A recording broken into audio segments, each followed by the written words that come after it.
Let's talk gas prices. I touched on it yesterday in the video I was making, but that was kind of a general overview. But the news that kicked this off today is Trump and the federal government are pushing / floating / considering suspension of the federal gas tax. If you don't know what that is, tax on every gallon of gas in the United States sold, it's roughly 18 cents a gallon. It's a flat tax. It doesn't change with the price or anything like that. In your state, depending on where you live, you also have state taxes on the gas as well. And if you don't know, your state DOT, the transportation, all the funding for the highways, the infrastructure, a lot of it comes from gas tax. Your counties are all funded through gas tax. They get little slivers of the gas tax. And I was looking just out of curiosity. I didn't know what it was off the top of my head. But for Ohio here, with our gas tax, like I said, about 18 cents federally and like 28 cents or something like that here in Ohio per gallon. Actually, as the gas price goes up, the percentage of tax you're paying goes down. Like anybody cares, doesn't really mean much, but between 10 and 15% of the price per gallon, between $5 and $3 a gallon, goes to gas taxes. So the federal government's saying, hey, we're going to cut that 18 cents and we'll give you your 18 cents back.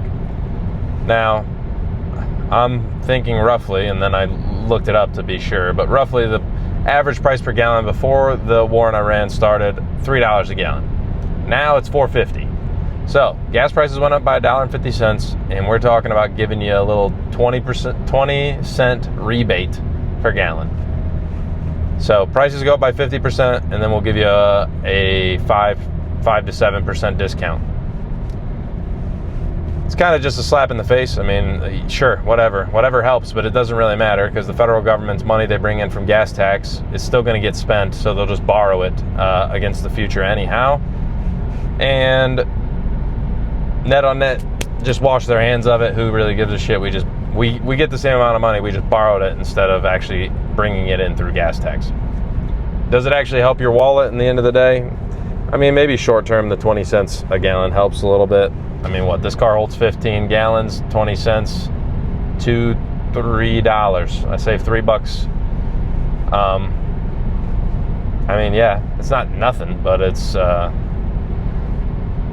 not that big of a change. Like I said, the average gas price, $4.50. I'm looking at $4.65 right here as I drive past the gas station. Actually, Ohio's kind of high on the list as far as like average gas prices in the state, but I've heard a couple reasons for that. I don't necessarily know which one's the most true, but it's kind of like California. California has the most taxes, the most regulation. Their gas prices are the highest. Illinois is way up there. Michigan, Ohio are kind of up there, but also Cali's away from everything. They don't have any refineries. Here in Ohio, I don't know if we have any gas refineries, but I do not think so. We're kind of just out here in the middle of nowhere. I don't know where the gas actually comes from into Ohio. I don't know if it gets trucked in or if it gets brought in by rail or what, but maybe off the lake, who knows. Harder to get something there, and then more regulation, the more the cost goes up. So yeah, Texas, I would hope, has a little bit cheaper gas, places where they're actually refining the product a little bit cheaper. But I was listening to a video where they're talking about California, and California's kind of the odd man out just because it's so expensive there. They're looking at like $6 a gallon. Supposedly California gets roughly a third of their oil from the Middle East, like of their gas directly, not just oil. So we'll see what happens with that. Like I mentioned it yesterday, but we're gonna roll here into like June, July, when all these the transports of oil out of the Middle East end and have completely arrived, and there's no more coming. So that's when the real like shortage situation may hit, and we'll just have to wait and see how bad it really gets. $6 a gallon is already pretty bad. $4.50, $5 a gallon is pretty bad. It definitely hurts people's pocketbook, especially if you're just a business owner or somebody who's like relying on your vehicle. My vehicle, I drive to work and back every day. It would be hurting me a lot less, or I mean a lot more, if I used to drive over an hour each way to work every morning. Driving 2 hours, a little over 2 hours a day total, 120 miles, 130 miles each day. I mean, my monthly expenses went up by probably $100, $150 pretty easily a month, just in gas. Not to mention, as we see these high gas prices trickle down into high everything prices as transport costs go up, they just pass the cost on to you. Your groceries are going to go up. Your everything is going up. So prepare yourself for that the best you can, and just be glad that we're not Europe, I guess. Europe, the EU is suffering over there. The UK, I was reading something. The UK has like $9 and $10 a gallon. I mean, they're selling theirs in whatever pounds per liter.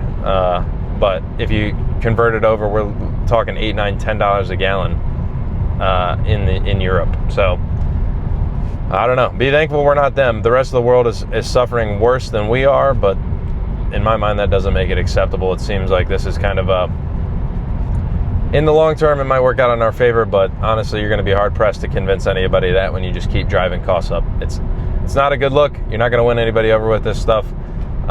Let me know how you guys are feeling about it. I'd appreciate it. Leave a comment. Let me know how much if you track your budget that closely, let me know how much this has impacted you. I mean, like I said, if we're looking at 50% increase in gas prices, hey, there's some people out there spending $600, $700, $800 a month on gas, especially if you're driving a bigger truck and driving around for your business or something like that, and just $400 a month extra in an expense. You better be adding it to the invoice, I guess, if you're charging people. So, like I said, let me know what you guys think, and I'll catch you guys tomorrow.